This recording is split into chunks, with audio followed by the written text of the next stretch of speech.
안녕하십니까 성도 여러분. 재림신앙의 랜드마크를 리부팅하라. 오늘은 네 번째 강의를 진행해 보도록 하겠습니다. 오늘 제목은 예언의 선물을 리부팅하라 하는 제목입니다. 고린도전서 1장 4절에서 7절에 보면 이런 말씀이 있습니다.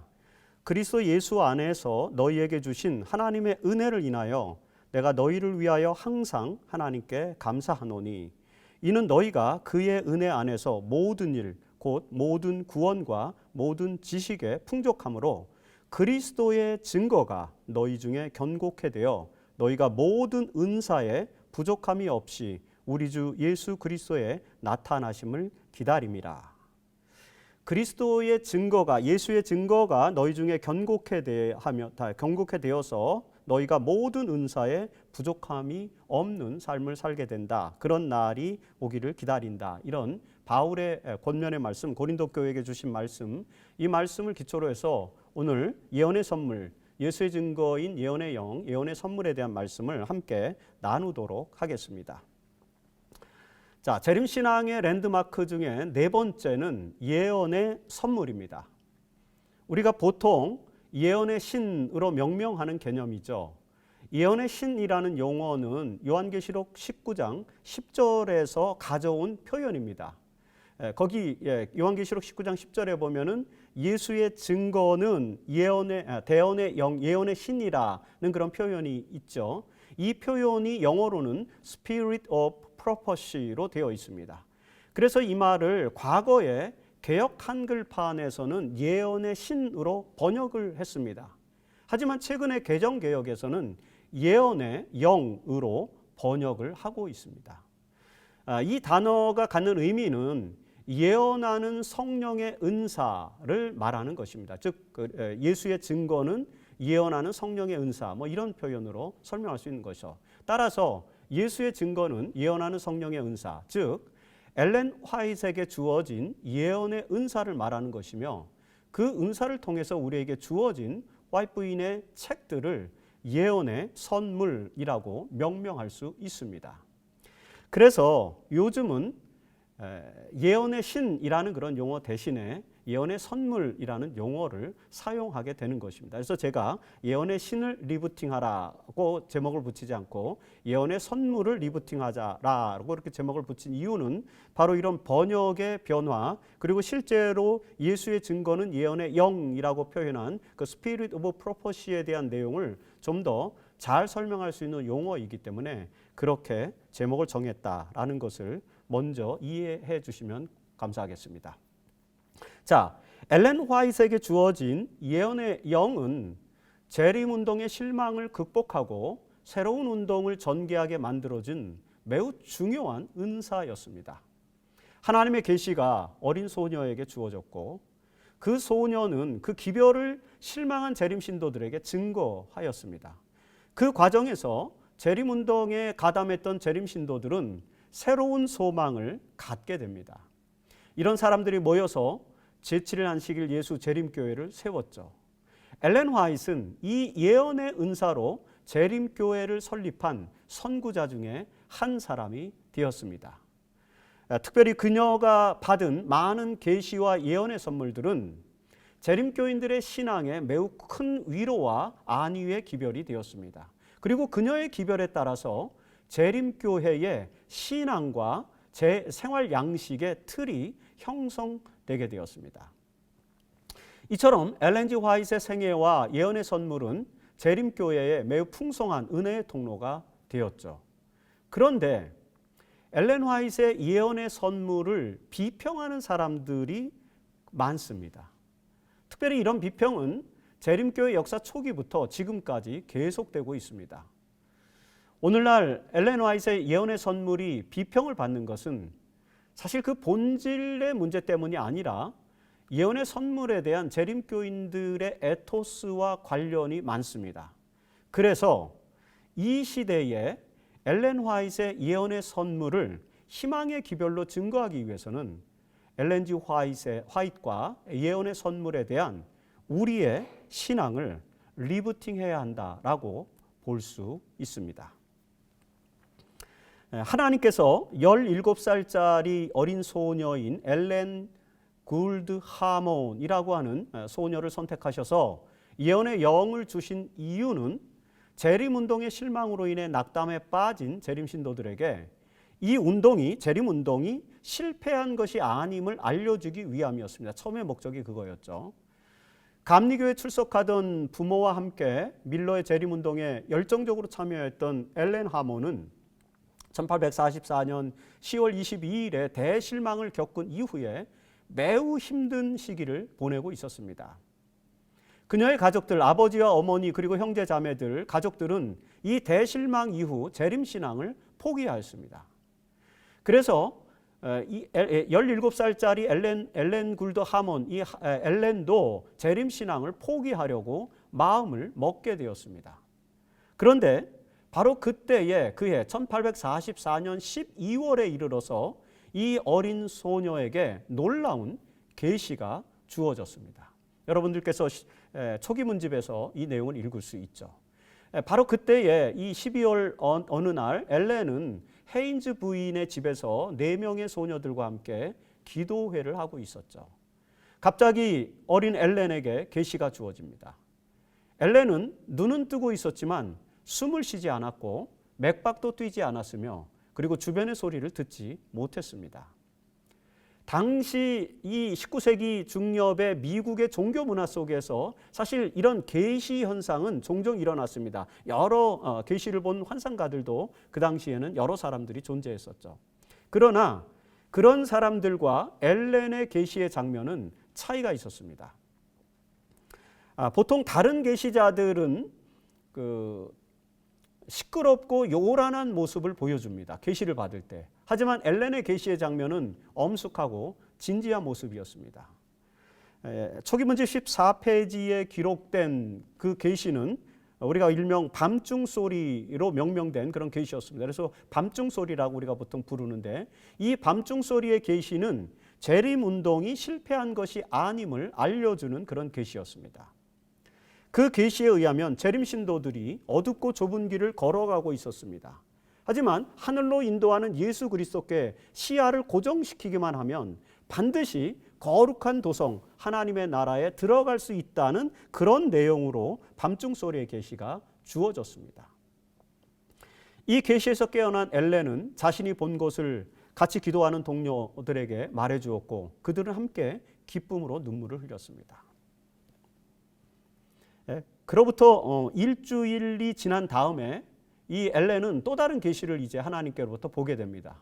그 계시에서 나타난 천사는 엘렌에게 계시의 내용을 그 첫 번째 받았던 계시의 내용을 다른 사람들에게 전하라는 하나님의 명령을 전달해 주게 됩니다.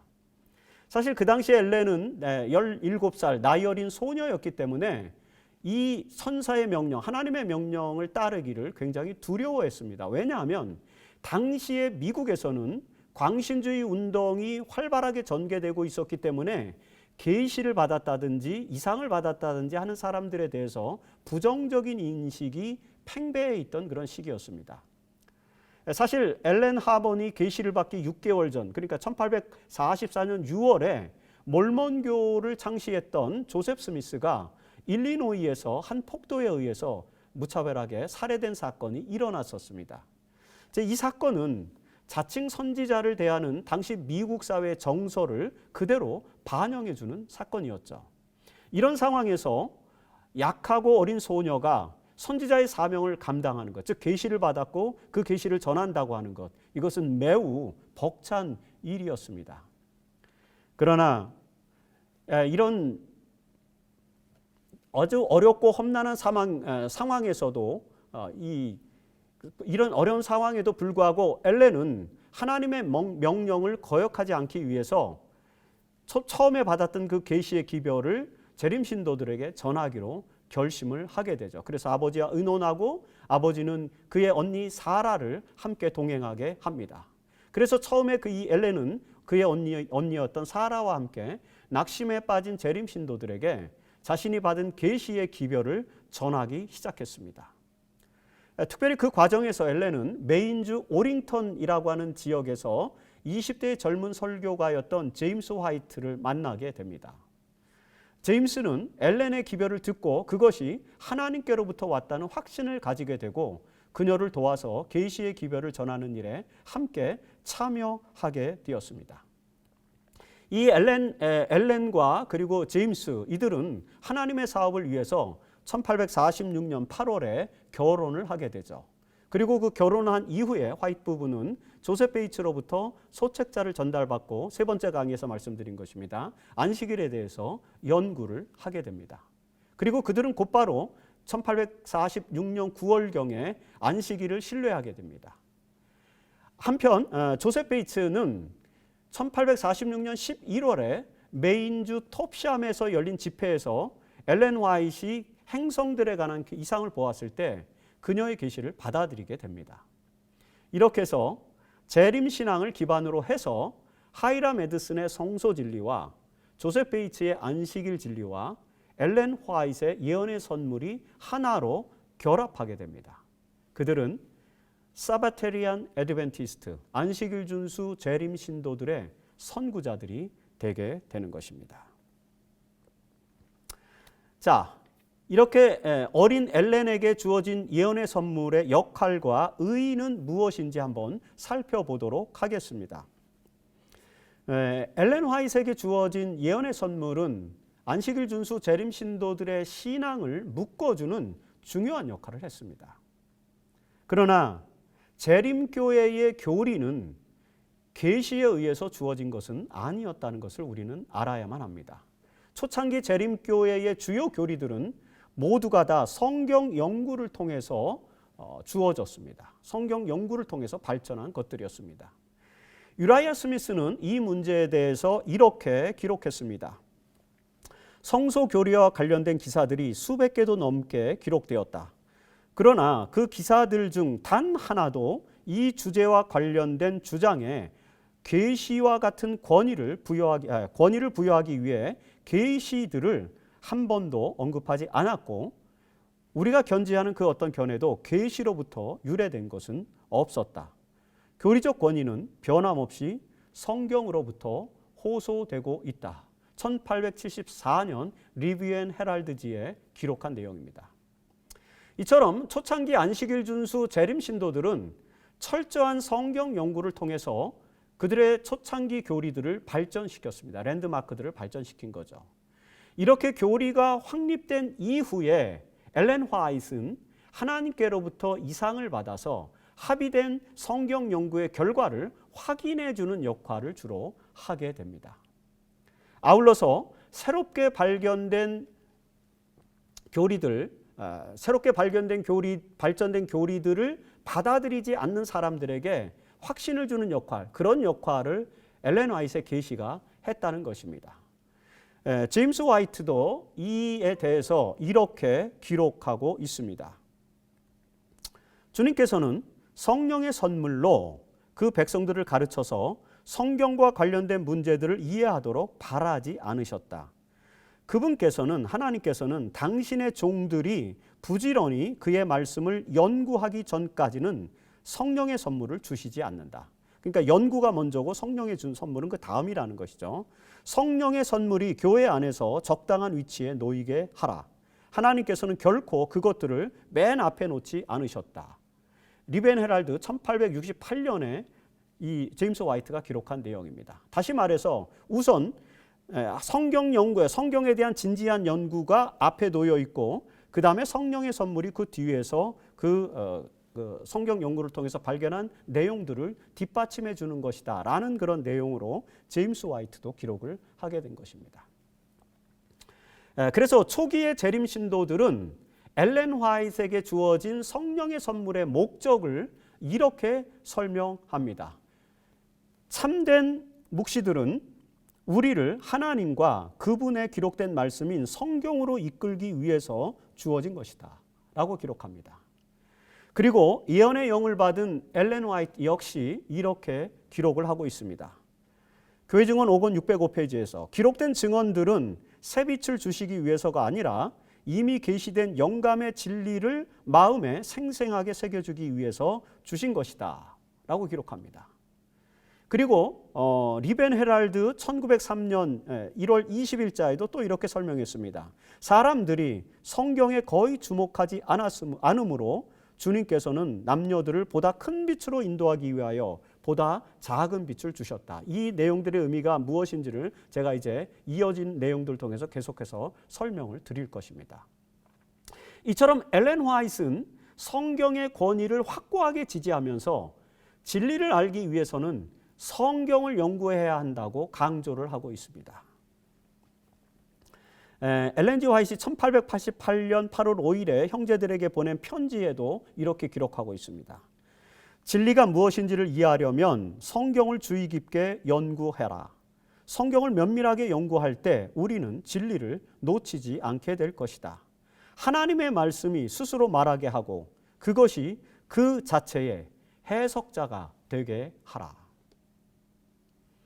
자, 여러분, 이런 말씀에 기초해 볼 때 우리는 하나님께서 엘렌 화이트를 통해서 예언의 선물을 주신 이유를 분명하게 이해할 수 있습니다. 그것은 우리로 하여금 성경 속에서 진리를 찾도록 이끌고 그 진리의 말씀을 더 깊이 이해하도록 돕기 위해서 예언의 선물을 주셨다라고 하는 것입니다.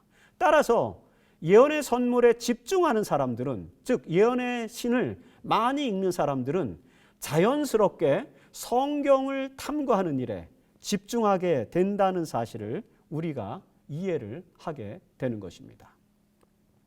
이것이 하나님께서 예언의 선물을 주신 이유였고 엘렌 화이트의 선지자적 역할이었다라고 우리가 생각을 해야 되겠죠. 재림교인들은 이런 사실들을 사실 잘 알고 있습니다. 우리가 참 잘 알고 있어요. 그럼에도 불구하고 재림교인들 중에는 예언의 선물을 또 다른 성경으로 받아들이거나 아니면 예언의 선물을 교리를 확립하는 수단으로 사용하려고 노력하는 사람들이 있습니다.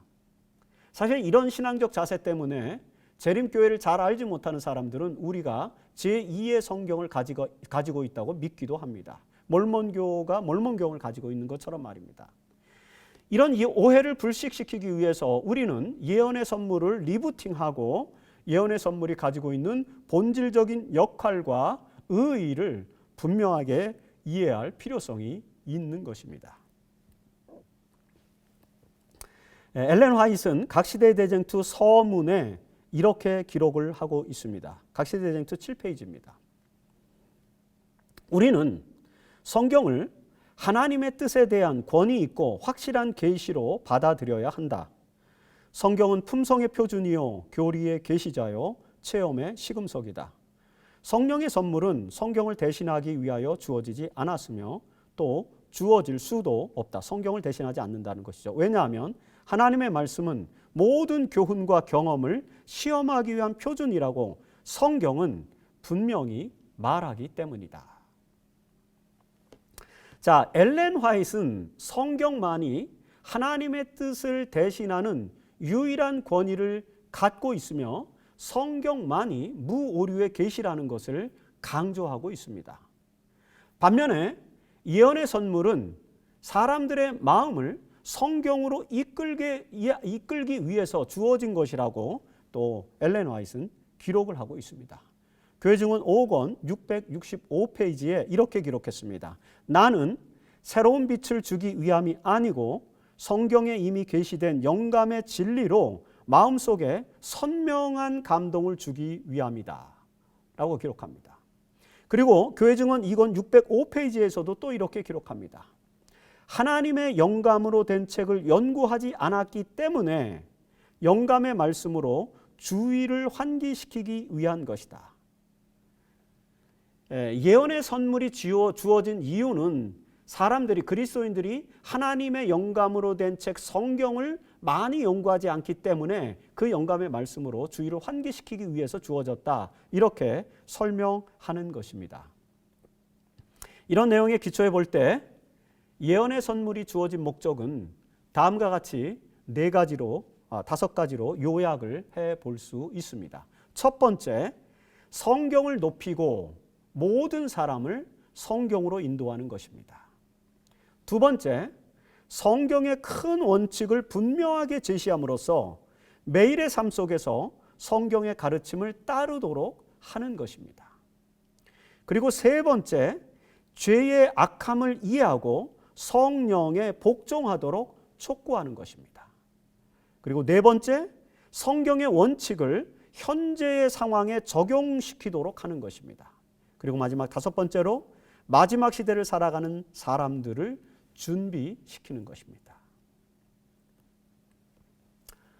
자, 예언의 선물이 제공된 목적을 우리가 잘 이해하고 이런 목적들을 잘 이해하고 그 목적을 충실하게 따른다면은 재림교인들은 성경의 진리를 더 풍성하게 이해할 수 있는 축복을 누리게 될 것입니다.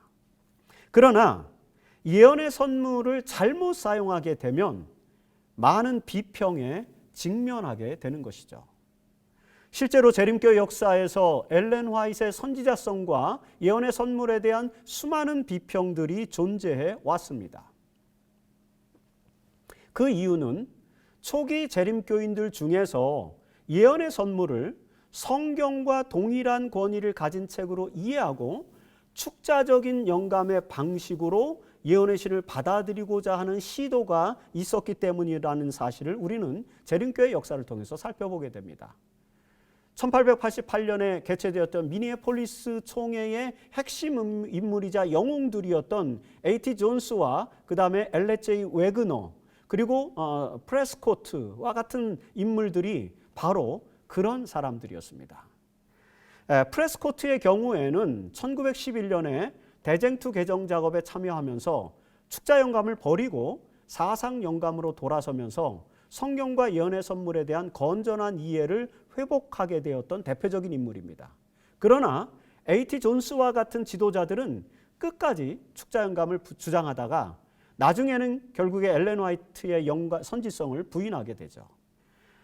그리고 1919년 20년에 볼맨이라든지 와시번이라든지 윌콕스 그리고 30년대에 밀란 앤드리어슨, ML 앤드리어슨 같은 사람들은 축자 영감을 지지하여 재림교회의 영감론에 균열을 낳게 하였습니다. 재림교회는 사상 영감을 믿고 있는데 이 축자 영감을 지지하는 이런 일 때문에 이제 영감론의 논쟁이 되기도 합니다. 이런 이유 때문에 엘렌 화이트의 선지성과 예언의 선물이 비평을 받는 역사가 나타나게 되었다는 것을 우리는 역사적으로 살펴볼 수 있습니다. 화이트 부인의 선지성과 예언의 선물의 영감성에 대한 비평이 본격적으로 제기된 것은 1889년 더들리 켄라이트라고 하는 사람이 재림교회를 떠나면서였습니다. 그는 한동안 교단의 불만을 가지고 교단과 대립하다가 1919년에 화이트 부인이 죽고 난 이후에 엘렌 화이트의 생애라는 책을 썼는데 그 책에서 화이트 부인이 다른 사람들의 글들을 표절했다고 주장하는 표절 논쟁을 제기를 하게 되죠. 바로 이런 주장들, 이 더들리 켄라이트의 주장들은 그 이후에 100년 이상 지속되었고 지금도 계속되고 있습니다. 대부분의 화이트 부인의 표절 문제의 기초는 다 이 켄라이트가 바로 1919년에 쓴 책에서부터 유래되고 있다는 사실을 우리는 알게 됩니다. 이런 주장들이 100년이 계속 지속된 것이죠. 특별히 1970년대 들어서서 엘렌 화이트의 차용 논쟁이 전문적으로 연구되고 확장되기 시작했습니다. 1976년에 로널드 넘버스라고 하는 학자는 건강의 여선지자라는 책을 썼는데 그 책에서 엘렌 화이트의 건강 기별들이 상당 부분 당대의 건강개혁자들의 개념을 차용한 것이다, 표절한 것이다 라고 이렇게 주장을 하였습니다. 그리고 그 이듬해인 1977년에는 도널드 맥아담스라고 하는 역사학자가 엘렌 화이트의 광범위한 차용, 화이트 부인이 광범위하게 그의 글에 다른 사람들의 글을 차용했다라는 그런 입장을 제기하기도 했습니다. 맥아담스는 책을 출판하지는 않았습니다. 그런 내용을 주장하고 아티클은 썼지만 출판은 하지 않았습니다. 이런 내용들이 집대성돼서 1982년에 월터 레이 목사가 White Lie라는 책, 화이트의 거짓말이라는 책에서 시대의 소망과 부조와 선지자의 광범위한 차용, 즉 표절이 나타나고 있다고 주장하였습니다. 이들이 제기한 문제들은 지금도 계속적으로 반복되고 있고 많은 인터넷 사이트를 통해서 그 내용들이 그대로 이렇게 걸러지지 않고 계속해서 제공되고 있는 그런 실정에 있습니다. 자, 이런 논쟁이 벌어질 때마다 교단은 대총회는 적극적으로 대응을 하게 되죠. 그래서 우리가 역사를 볼 때 1919년에 성경대회가 개최되고 영감론이 주요 이슈였습니다. 1952년에 또 성경대회가 개최되고 여기서도 영감론과 기타 많은 재림교회의 본질적인 교리들이 논쟁이 되었고, 그리고 1974년에도 역시 영감론과 성서해석학을 놓고 성경대회가 또 개최가 되게 됩니다. 이런 성경대회들을 연속해서 개최하면서 논란이 되고 있는 문제들에 대한 교단의 입장을 적극적으로 정리를 하게 됩니다. 그리고 1981년부터는 저 유명한 시대소망 프로젝트를 전개하였습니다. 당시 퍼시픽 유니언 컬리지의 교수였던 프레드 벨트맨에 의해서 지도된 이 시대소망 프로젝트는 5년 동안 시대의 소망에 나타난 차용의, 즉 표절의 범위를 연구하는 연구를 대총회 주도로 진행을 하게 되었습니다. 그리고 이 연구의 결과가 1988년 대총회에 보고되었는데, 그 보고서에 나타난 연구의 결과에 보면은 시대 소망에 약 30% 정도의 차용이 있었다. 하지만 법적인 문제는 없다는 그런 결론이 보고가 되었죠. 이 시대 소망 프로젝트 이후에 대총회에서는 각시대쟁투, 정로의 계단 등과 같은 주요 서적들에 대한 차용 범위에 대한 연구도 같이 진행을 했습니다. 이 모든 책들은 시대 소망보다는 적은 차용률이 나왔습니다. 이런 객관적인 연구를 토대로 해서 엘렌 화이트의 차용 논란에 적극적으로 교단은 대응을 한 것입니다. 특별히 1983년에 조지 라이스라고 하는 사람이 누가 표절자인가 라는 그런 책을 출간을 했는데, 이 책에서 조지 라이스는 누가복음의 저자인 누가도 당시의 문헌들을 광범위하게 차용하였다고 소개하면서 차용의 문제가 계시와 영감을 해치는 것이 아님을 강조하는 그런 작품을, 그런 연구 결과를 발표하기도 했습니다. 오늘날 21세기를 사는 재림교인들은 20세기에 전개된 이런 논쟁들을 어느 정도 알고 있습니다. 아울러서 이런 논쟁들이 화이트인의 영감성을 해칠 수 없다는 사실도 우리는 잘 이해하고 있습니다. 그럼에도 불구하고 여전히 엘렌 화이트와 예언의 선물에 대해서 공격하는 사람들이 계속해서 존재하는 것이죠. 그 이유가 무엇일까요? 이 문제와 관련해서 진지하게 성찰해 보면 우리는 그 이유를 알 수 있습니다. 그것은 여전히 많은 재림교인들이 예언의 선물의 역할과 의의를 잘못 이해하고 있기 때문이며, 예언의 선물을 잘못 사용하고 있기 때문이라고 우리는 생각해 볼 수 있습니다. 예언의 선물, 엘렌 화이트의 영감성을 공격하는 사람들의 핵심 내용은 재림교인들이 예언의 선물을 제2의 성경으로 받아들이고 있다는 인식입니다. 여러분 파워포인트에 보면 여기 더크 앤더슨의 그 주장들이라든지 데일 레칠레프와 같은 이런 아주 재림교회에서 현재 21세기에 대표적으로 엘렌 화이트를 비평하는 이 사람들, 그런 사람들의 주장들의 본질은 재림교인들이 예언의 선물을 제2의 성경으로 받아들이고 있다고 생각하는 것입니다. 그래서 이런 사람들, 더크 앤더슨이라든지 데일 레칠레프와 같은 사람들은 엘렌 화이트의 글 속에, 화이트인의 글 속에 나타난 차용 문제와 실수들을 들춰내서 그것들이 영감받은 것이 아니라고 주장을 하게 되는 것입니다. 이런 주장의 이면에는 예언의 선물을 성경과 동일한 권위로 간주하려 하고 그것을 축자적 방식으로 적용하려는 재림교인들의 태도가 자리하고 있다는 사실을 우리는 이해를 해야 합니다. 따라서 바로 이 문제, 즉 축자적으로 예언의 선물을 읽으려고 하고 그 다음에 성경과 동일한 권위로 간주하려고 하는 이런 태도, 이런 재림교인들의 태도를 우리가 바꾸지 않으면 화이트인에 대한 논쟁은 계속될 수밖에 없다라고 설명할 수가 있게 되는 것이죠. 그렇다면 문제의 해답은 오히려 간단할 수 있습니다. 그 해답은 바로 예언의 선물의 본질적 목적과 역할과 의의를 잘 이해하고 이런 이해에 따라서 엘렌 화이트이 기록한 예언의 선물들을 신앙적으로 유용하게 활용하는 것입니다. 21세기를 사는 우리가 예언의 선물을 리부팅해야 한다는 것은 바로 이것을 말하는 것입니다. 즉, 예언의 선물의 본질적 목적과 역할과 의의를 다시 정립해야 한다는 것을 말하는 것입니다.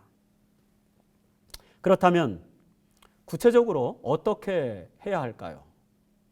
저는 여러분들에게 예언의 선물을 읽는 4가지 방법을 제시해 드리고자 합니다. 이 4가지 방법을 숙지하면은 된다고 생각합니다.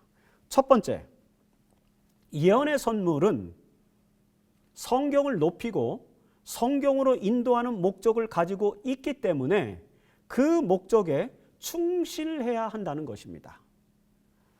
다시 한번 엘렌 화이트이 기록한 글을 읽어보도록 하겠습니다.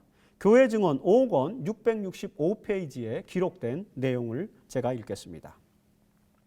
기록된 증언들은, 예언의 선물들은 새빛을 주기 위해서가 아니고 이미 계시된 영감의 진리를 마음에 생생하게 새겨주기 위해서 주어진다. 하나님과 그의 동료 인간에 대한 의무는 하나님의 말씀에 분명하게 상술되어 있다. 추가된 빛을 보내지는 않았지만 하나님께서는 이미 주어진 위대한 진리들과 증언들을 통하여 단순하게 하셨고, 또한 당신의 택하신 방법들을 통하여 그 진리로 마음을 각성시키고 감명시키기 위하여 그것들을 백성들 앞에 제시하셔서 아무도 변명의 여지를 갖지 못하게 하신다. 예언의 선물은 제2의 성경이 아니라 성경을 높이고 성경으로 인도하는 안내서인 것이라고 화이트 부인이 말하고 있는 것입니다. 이에 예언의 선물이 주어진 목적과 그 역할을 잘 이해한다면 선지자와 그녀의 글은 더 많은 사람들에게 축복이 될 것임에 틀림없습니다. 우리가 예언의 선물을 성경과 동일한 권위로 여길수록 선지자와 그녀의 글들에 대한 오해와 비평은 더욱더 심해질 것입니다. 이 점에서 우리는 예언의 선물에 대한 우리의 태도를 리부팅해야만 하는 것입니다. 자, 그리고 두 번째, 예언의 선물에 나타난 내용들을 성경 주석이나 교리 논쟁에는 사용하지 말아야 한다는 것입니다. 예언의 선물에 나타난 내용들을 성경 주석식으로 또는 교리 논쟁에 사용하는 일을 가급적이면 삼가해야 한다, 그런 얘기죠. 사실 이 부분은 재림교인들이 많이 실수하는 부분들입니다. 화이트 부인은 스스로 이렇게 하지 말라고 권면하셨습니다.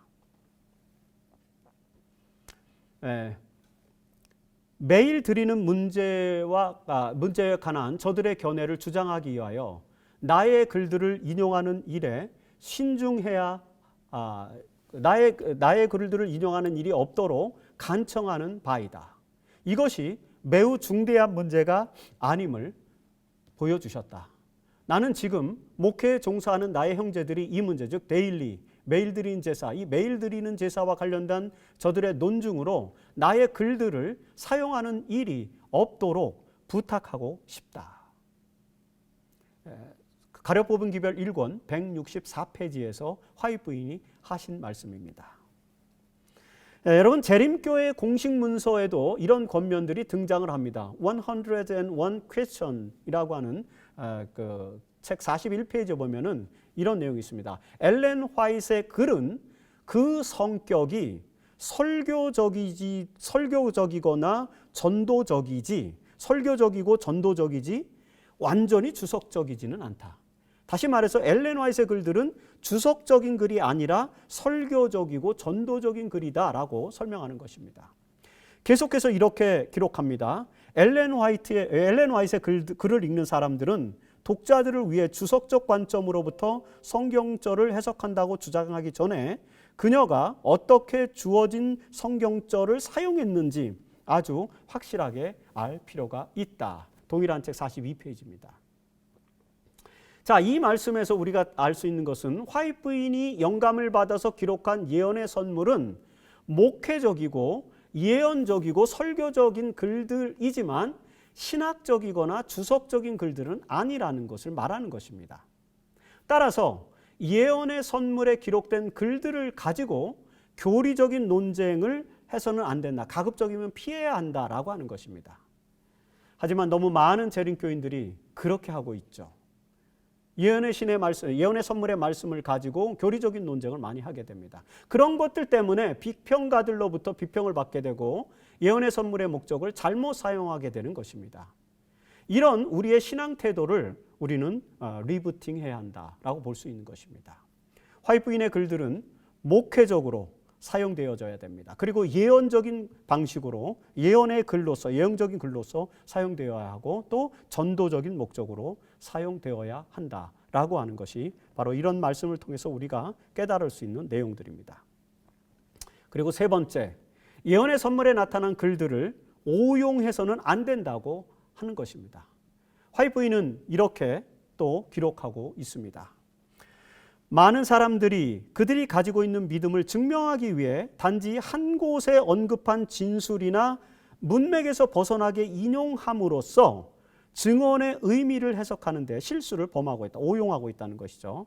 어떤 사람들은 주의 깊게 찾기만 하면 단지 한 곳에 언급한 진술에 기초한 믿음을 더 이상 지탱할 수 없는 글을 발견할 수 있는데도 불구하고 무시한다라고 하는 것이죠. 남은 자손을 위한 사자 88페이지에 있는 말씀입니다. 사실 이런 말씀은 여러 군데에서도 등장을 하게 됩니다. 증언들로 하여금 스스로 말하게 하라. 개인들로 하여금 개인이나 가정들에게 주어진 가장 강력한 진술들을 모으지 말게 하라.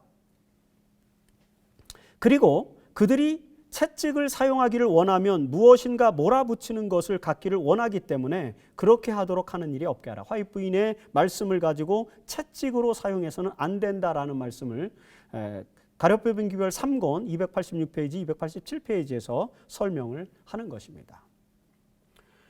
여러분, 화이트인이 이런 내용을 기록했다는 것은 이미 화이트인 당시에도 예언의 선물을 잘못 사용하는 사람들이 있었음을 알게 해주는 것입니다.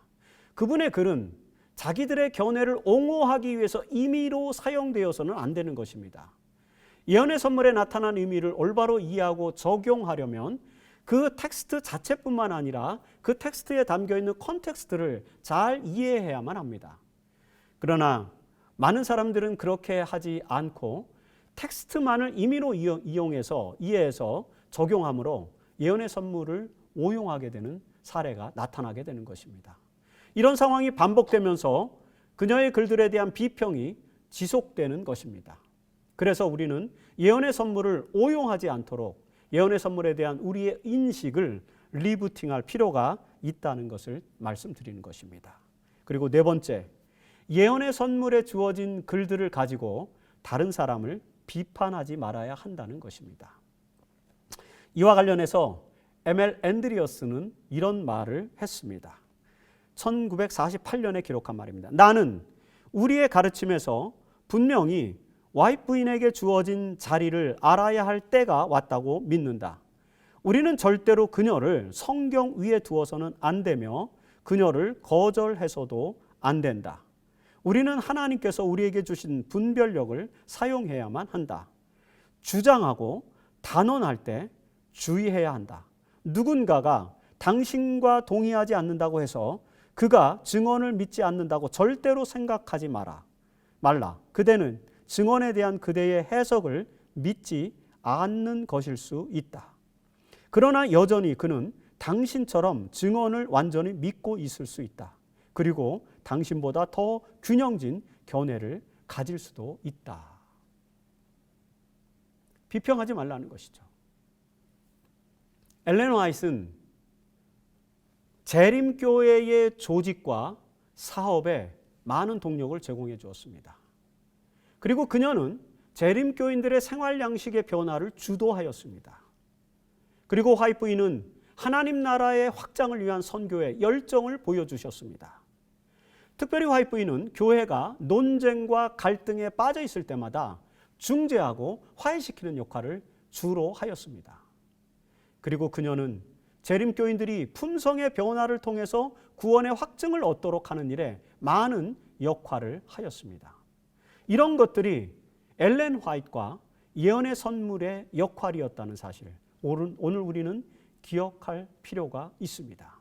이런 역할이 재림교인들의 삶 속에서 풍성하게 작동하도록 하기 위해서 우리는 예언의 선물을 리부팅해야만 합니다.